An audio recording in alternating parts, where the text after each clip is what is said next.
ಈ ಜಗತ್ತಿನಲ್ಲಿ ಏನೇ ಕ್ರೈಮ್ ಆಗಲಿ ಅದರ ಹಿಂದಿರೋದು ಈ ಮೂರೇ ಕಾರಣ.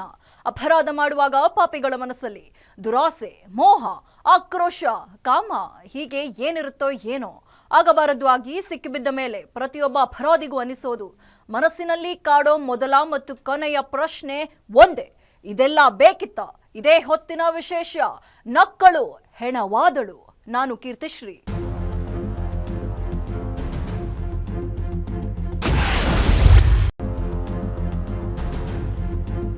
ಹೊಸ ವರ್ಷದ ಆರಂಭದಲ್ಲಿ ಬೆಂಗಳೂರಿನ ರಾಮಮೂರ್ತಿ ನಗರದಲ್ಲಿ ಒಬ್ಬ ಯುವತಿಯ ಶವ ಸಿಕ್ಕಿತ್ತು.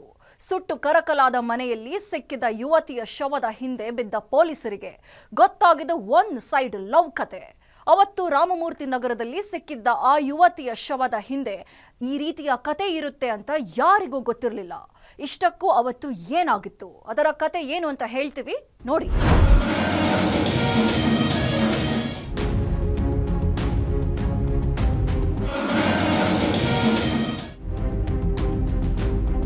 ಜನವರಿ 1 ಹೊಸ ವರ್ಷ. ಇಡೀ ರಾಜ್ಯದ ಜನ ಹೊಸ ವರ್ಷದ ಮೋಜು ಮಸ್ತಿಯಲ್ಲಿ ತೊಡಗಿದ್ರು. ಸಖತ್ ಪಾರ್ಟಿ ಮಾಡಿ ಎಂಜಾಯ್ ಮಾಡಿದ್ರು. ಹೀಗೆ ರಾಜ್ಯದ ಜನ ಹೊಸ ವರ್ಷದ ಉತ್ಸಾಹದಲ್ಲಿದ್ದಾಗಲೇ ಬಳ್ಳಾರಿಯಿಂದ ಅದೊಂದು ಸುದ್ದಿ ಬಂದಿತ್ತು. ಬಳ್ಳಾರಿಯ ಜನಾರ್ದನ್ ರೆಡ್ಡಿ ಮನೆಯೆದುರು ಫೈರಿಂಗ್ ಆಗಿ ಒಬ್ಬ ಅಮಾಯಕ ಬಲಿಯಾಗಿದ್ದಾನೆ ಅನ್ನೋ ಮಾಹಿತಿ ಸಿಕ್ಕಿತ್ತು. ಹೀಗೆ ಜನಾರ್ದನ್ ರೆಡ್ಡಿ ಮನೆಯೆದುರು ಫೈರಿಂಗ್ ಆಗಿದೆ ಅನ್ನೋದು ಗೊತ್ತಾಗುತ್ತಿದ್ದಂತೆ ಇಡೀ ರಾಜ್ಯದ ಜನರ ಚಿತ್ತ ಅತ್ತ ನೆಟ್ಟಿತ್ತು. ಪರಿಸ್ಥಿತಿ ಹೀಗಿದ್ದಾಗ ಬೆಂಗಳೂರಿನಲ್ಲಿ ನಡೆದಿದ್ದ ಅದೊಂದು ಘಟನೆ ಯಾರಿಗೂ ಗೊತ್ತೇ ಆಗಿರಲಿಲ್ಲ.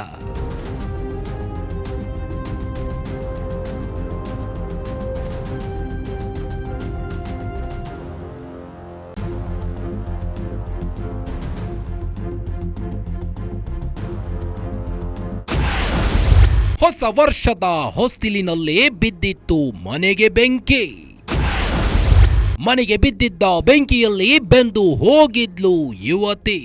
ಜನವರಿ 3, 2026 ಬೆಂಗಳೂರಿನ ರಾಮಮೂರ್ತಿ ನಗರ ಬಳಿ ಇರೋ ಸುಬ್ರಹ್ಮಣ್ಯ ಲೇಔಟ್ನಲ್ಲಿದ್ದ ಒಂದು ಮನೆಗೆ ಬೆಂಕಿ ಬಿದ್ದಿದೆ ಅನ್ನೋ ಸುದ್ದಿ ಪೊಲೀಸರಿಗೆ ಸಿಕ್ಕಿತ್ತು. ತಕ್ಷಣ ಅಲರ್ಟ್ ಆದ ಪೊಲೀಸರು ಅಗ್ನಿಶಾಮಕ ದಳಕ್ಕೆ ಸುದ್ದಿ ಮುಟ್ಟಿಸಿದ್ರು. ಮನೆಗೆ ಬೆಂಕಿ ಬಿದ್ದಿದೆ ಅನ್ನೋ ಸುದ್ದಿ ಸಿಕ್ಕ ಬಳಿಕ ಅಗ್ನಿಶಾಮಕ ಸಿಬ್ಬಂದಿ ಬಂದು ಬೆಂಕಿ ಆರಿಸಿದ್ರು. ಬೆಂಕಿ ಆರಿಸಿದ ಬಳಿಕ ಮನೆಗೆ ಎಂಟ್ರಿ ಕೊಟ್ಟ ಪೊಲೀಸರಿಗೆ ಅಲ್ಲೊಂದು ಶವ ಸಿಕ್ಕಿತ್ತು. ಆ ಶವ ಯಾರದ್ದು ಅನ್ನೋದು ಪೊಲೀಸರಿಗೆ ಗೊತ್ತಿರಲಿಲ್ಲ. ಅದರ ಬೆನ್ನತ್ತಿ ಹೋದ ಪೊಲೀಸರಿಗೆ ಇದು ಶರ್ಮಿಳಾ ಅನ್ನೋ ಸಾಫ್ಟ್ವೇರ್ ಉದ್ಯೋಗಿಯದ್ದು ಅನ್ನೋದು ಗೊತ್ತಾಗಿತ್ತು. ಆದರೆ ಮನೆಗೆ ಬೆಂಕಿ ಬಿದ್ದಿದ್ದು ಹೇಗೆ ಅನ್ನೋದು ಮಾತ್ರ ಪೊಲೀಸರಿಗೆ ಗೊತ್ತಾಗಿರಲಿಲ್ಲ.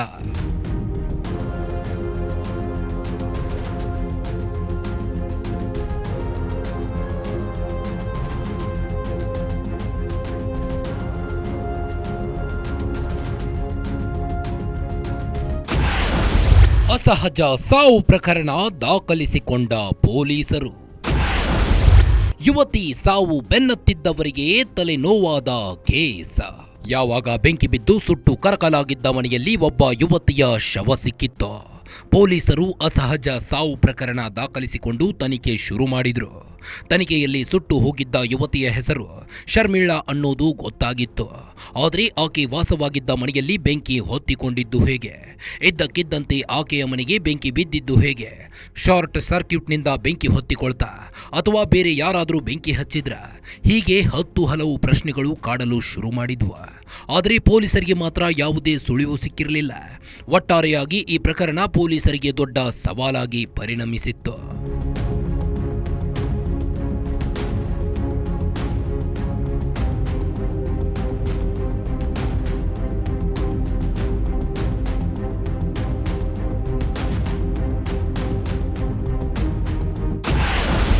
ಪೊಲೀಸರಿಗೆ ಸಣ್ಣ ಸುಳಿವು ನೀಡಿತ್ತು ಅದೊಂದು ಮೊಬೈಲ್.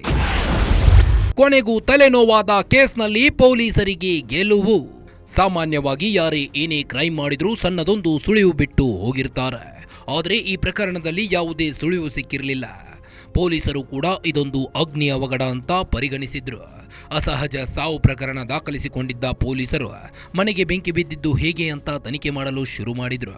ಆಗ ಅವರಿಗೆ ಗೊತ್ತಾಗಿದ್ದು ಇದು ಅಗ್ನಿ ಅವಘಡವಲ್ಲ, ಬದಲಿಗೆ ಯಾರೋ ಬೇಕೆಂದೇ ಬೆಂಕಿ ಹಚ್ಚಿದ್ದಾರೆ ಅನ್ನೋದನ್ನ ಕಂಡುಕೊಂಡಿದ್ರು. ಆದರೆ ಬೆಂಕಿ ಹಚ್ಚಿದ್ದು ಯಾರು ಅನ್ನೋದು ಮಾತ್ರ ಪೊಲೀಸರಿಗೆ ತಲೆನೋವಾಗಿತ್ತು. ಇದು ಅಗ್ನಿ ಅವಘಡವೋ, ಆಕಸ್ಮಿಕವೋ, ಬೇಕೆಂದೇ ಮಾಡಿರೋ ಕೃತ್ಯವೋ ಅನ್ನೋದು ಗೊತ್ತಾಗದೆ ಪೊಲೀಸರಿಗೆ ಭಾರಿ ತಲೆನೋವು ಕೆಡಿಸಿತ್ತು.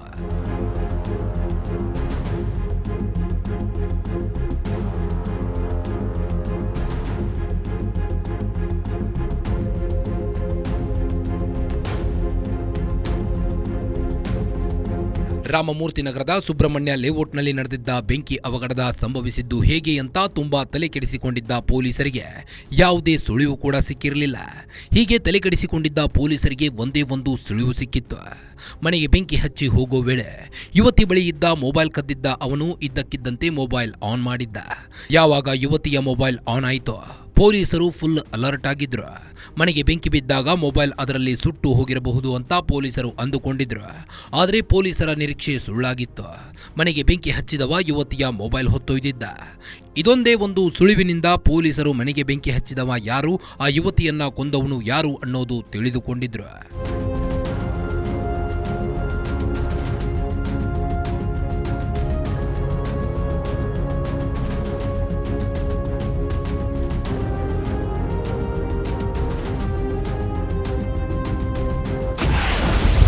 ಮೊಬೈಲ್ ಆನ್ ಆದ ಬಳಿಕ ಗೊತ್ತಾಗಿತ್ತು ಆ ಕತೆ. ಒನ್ ಸೈಡ್ ಲವ್, ಹಗ್ಗಿಂಗ್, ಬಳಿಕ ಆಗಿತ್ತು ಕೊಲೆ. ಯಾವಾಗ ಸತ್ತು ಹೋಗಿದ್ದ ಯುವತಿಯ ಮೊಬೈಲ್ ಪತ್ತೆಯಾಯಿತು ಪೊಲೀಸರಿಗೆ ಒಂದೊಂದೇ ಸುಳಿವು ಸಿಗುತ್ತಾ ಹೋಗಿತ್ತು. ಇದರ ಹಿಂದಿರುವುದು 18 ವರ್ಷದ ಯುವಕ ಅನ್ನೋ ಹಿಂಟ್ ಸಿಕ್ಕಿತ್ತು. ಅವನು ತನ್ನ ಸುಳಿವು ಸಿಗಬಾರದು ಅಂತ ಎಲ್ಲ ಮುನ್ನೆಚ್ಚರಿಕೆ ವಹಿಸಿದ್ದ. ಎಷ್ಟೆಲ್ಲ ಮುನ್ನೆಚ್ಚರಿಕೆ ವಹಿಸಿದ್ದವ, ಆಕೆಯ ಮೊಬೈಲ್ ಕೊಂಡೊಯ್ದಿದ್ದ. ಮೊಬೈಲ್ ಕದ್ದು ಹೋಗಿದ್ದ ಅವನು ಸುಮಾರು 10 ರಿಂದ 15 ದಿನ ಅದನ್ನ ಆನ್ ಮಾಡಿರಲಿಲ್ಲ. ಆದರೆ ಯಾವಾಗ ಅವನು ಮೊಬೈಲ್ ಆನ್ ಮಾಡಿದ್ನೋ ಅಲ್ಲಿಗೆ ಅವನ ಸುಳಿವು ಪೊಲೀಸರಿಗೆ ಸಿಕ್ಕಿತ್ತು. ರಾಮಮೂರ್ತಿ ನಗರ ಪೊಲೀಸ್ ಸ್ಟೇಷನ್ ವ್ಯಾಪ್ತಿಯಲ್ಲಿ ಕಳೆದ ಒಂದು ವಾರ ಹಿಂದೆ ಒಂದು ಫೈರ್ ಬೆಂಕಿ ಇದು ಆಕಸ್ಮಿಕ ಬೆಂಕಿ ಬಿದ್ದಿದೆ ಅಂತ ಒಂದು ಮನೆಯಿಂದ ನಮ್ಮ ಕಂಟ್ರೋಲ್ ರೂಮ್ ಮತ್ತು ಫೈರ್ ಔಟ್ ಮಾಹಿತಿ ಬಂದಿತ್ತು. ಅದಾದ ಮೇಲೆ ನಮ್ಮವರು ಚೆಕ್ ಮಾಡುವಾಗ ಫೈರ್ ಔಟ್ ಕೂಡ ಬಂದಿದ್ದರು. ಅಲ್ಲಿ ಒಂದು ಬಾಡಿ, ಲೇಡಿದು ಬಾಡಿ ಸಿಕ್ಕಿತ್ತು. ಸೊ ಯಾವುದು ಕ್ಲೂ ಇರಲಿಲ್ಲ ಆಗ. ಅದಕ್ಕೋಸ್ಕರ FSL ರಿಪೋರ್ಟ್ಗೋಸ್ಕರ ನಾವು ನಾವು ಹೆಸರು ಕಲಿಸ್ತೀವಿ. ಜೊತೆಗೆ ಡಿಟೇಲ್ ಇನ್ವೆಸ್ಟಿಗೇಷನ್ ಮಾಡುವಾಗ ನಂತರ ಗೊತ್ತಾಯಿತು ಇದು ಒಂದು ಮರ್ಡರ್ ಕೇಸ್ ಇದೆ. ಇದು ಮರ್ಡರ್ ಒಬ್ಬ PUC ಓದ್ತಿರೋದು ಒಬ್ಬ ವಿದ್ಯಾರ್ಥಿ ಪಕ್ಕದಲ್ಲಿ ಇರ್ತಾರೆ, ಅವ್ರ ಕಡೆಯಿಂದ ಆಗಿದೆ. ಅವರು ಒಪ್ಕೊಂಡಿದ್ದಾರೆ.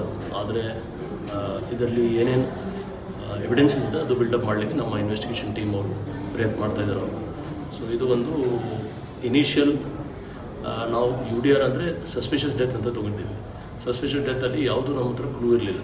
ಬಟ್ ನಮ್ಮ ಪೊಲೀಸರು ಒಳ್ಳೆ ಕೆಲಸ ಮಾಡಿ ಇದು ಮರ್ಡರ್ ಕೇಸ್ ಡಿಟೆಕ್ಟ್ ಮಾಡಿ ಆರೋಪಿ ಅವ್ರಿಗೆ ಅರೆಸ್ಟ್ ಮಾಡಿದ್ರು. ಮೇಲ್ ನೋಟ್ಗೆ ಅವ್ರ ಪಕ್ಕದಲ್ಲಿ ಜಸ್ಟ್ ನೇಬರ್, ಇಮಿಡಿಯೇಟ್ ನೇಬರ್, ಅವರು ಪರಿಚಯ ಇರಲಿಲ್ಲ. ಪರಿಚಯ ಅಂದರೆ ಮುಖ ಪರಿಚಯ ಇದ್ದೇ ಇರ್ತದೆ. ಆದರೆ ಅವರು ಬೇರೆ ಯಾವುದು ಅವ್ರ ಜೊತೆಗೆ, ಯಾಕೆಂದರೆ ಯಾರು ಡಿಸೀಸ್ ಲೇಡಿದು 34 ವರ್ಷ ಏಜಿದೆ, ಇವ್ರದ್ದು 18-19 ಇಯರ್ಸ್ ಏಜ್. ಇದು ಇನ್ವೆಸ್ಟಿಗೇಷನ್ ಪಾತ್ರ ಇದೆ. ಸೊ ನಾವು ಸರ್, ಆಸ್ ಪರ್ FIR ಅಲ್ಲಿ ಅತ್ಯಾಚಾರ ಆಗಿದೆ ಅನ್ನೋದು ಒಂದು ಸೆಕ್ಷನ್ ಅನ್ನು ಸೇರಿಸ್ಕೊಂಡಿದ್ದಾರೆ ಸರ್. ಇಲ್ಲ, ಅದು ನಾವು ಲೇಡಿದು ಇದೆ. ಸೊ ನಾವು ನ್ಯಾಚುರಲ್ ಆಗಿ ಎಲ್ಲ ಆಯಾಮದಿಂದ ನೋಡಬೇಕಾಗುತ್ತೆ. ಸದ್ಯಕ್ಕೆ ಮರ್ಡರ್ ಅಂತ ಗೊತ್ತಾಗಿದೆ, ಅದರ ಬಗ್ಗೆ ಕೂಡ ತನಿಖೆ ಮಾಡಿ.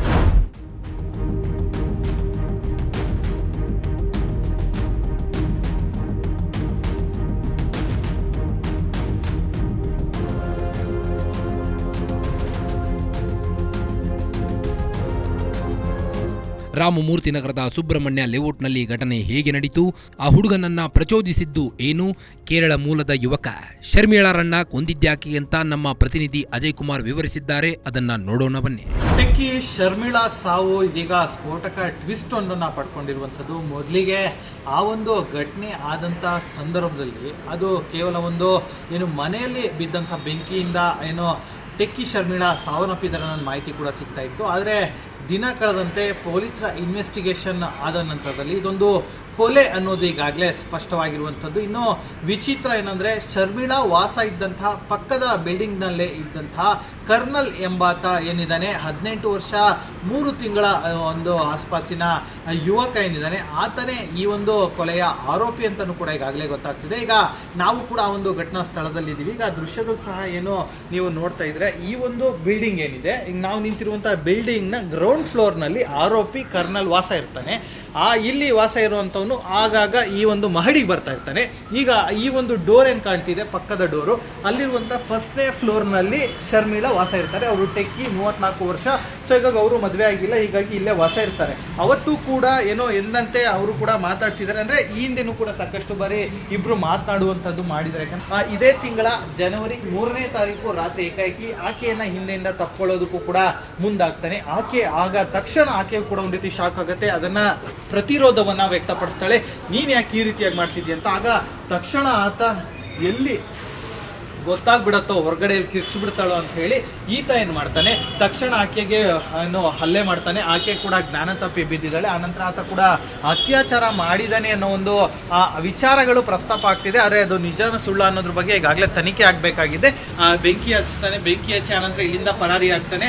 ಆನಂತರ ಏನು ಅಕ್ಕಪಕ್ಕದವರು ಎಲ್ಲರೂ ನೋಡಿದಂತ ಸಂದರ್ಭದಲ್ಲಿ ಬೆಂಕಿ ಬಿದ್ದಿದೆ ಅಂತ ಹೇಳಿ ತಕ್ಷಣ ಪೊಲೀಸರಿಗೆ ಮಾಹಿತಿಯನ್ನು ಕೊಡ್ತಾರೆ. ಮಾಹಿತಿ ಕೊಟ್ಟಿದ್ದ ತಕ್ಷಣ ಪೊಲೀಸರು ಬರ್ತಾರೆ, ಪ್ರಾರಂಭ ಮಾಡ್ತಾರೋ. ಪೊಲೀಸರಿಗೆ ಆಗ ಒಂದೊಂದು ವಿಚಾರಗಳು ಗೊತ್ತಾಗುತ್ತೆ.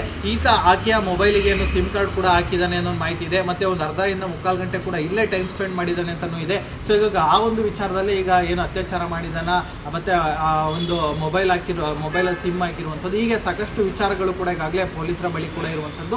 ಆಕೆಯ ಮೊಬೈಲಲ್ಲಿ ಈತ ಸಿಮ್ ಕಾರ್ಡ್ ಹಾಕಿರೋದು ಗೊತ್ತಾಗುತ್ತೆ. ತಕ್ಷಣ ಆತನನ್ನ ಅರೆಸ್ಟ್ ಮಾಡ್ತಾರೆ. ಅರೆಸ್ಟ್ ಮಾಡಿದ ಸಂದರ್ಭದಲ್ಲಿ ಗೊತ್ತಾಗುತ್ತೆ ಈತನೇ ಏನು ಆಕೆಯ ಮೇಲಿದ್ದಂಥ ವ್ಯಾಮೋಹದಿಂದ ಈ ರೀತಿಯಾದಂಥ ಕೃತ್ಯ ಮಾಡಿದ್ದಾನೆ ಅಂತ ಹೇಳಿ. ಶರ್ಮಿಳಾ ಕೂಡ ಮದುವೆ ಆಗದೆ ಒಬ್ಬರೇ ಕೂಡ ವಾಸವಿದ್ರು ಅಂತಾನೂ ಕೂಡ ಗೊತ್ತಾಗ್ತದೆ.